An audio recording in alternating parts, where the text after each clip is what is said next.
just a few questions, Your Honor. Ma'am, nag-testify po kayo nag-testify po kayo sa Committee on Good Governance and Public Accountability noong November 25, 2024. Naalala niyo po ba 'yon? Opo, nag-adto ko dito. I was there. At naalala niyo rin po ba na sinabi niyo sa komite kung pwede kang magsalita ng Bisaya? Naalala niyo po ba? Naalala ko, Your Honor, na nakasulti pagani ko na ay, sorry po, nagbinisaya ko. Sorry po na nasagulan ako og Bisaya.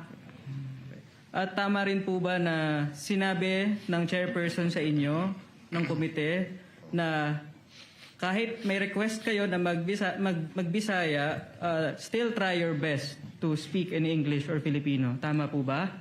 Yes, nag-ingon po ko, nagsagot ko sa iya, I answer na, yes ma'am, I will try my best. No further questions, Your Honor.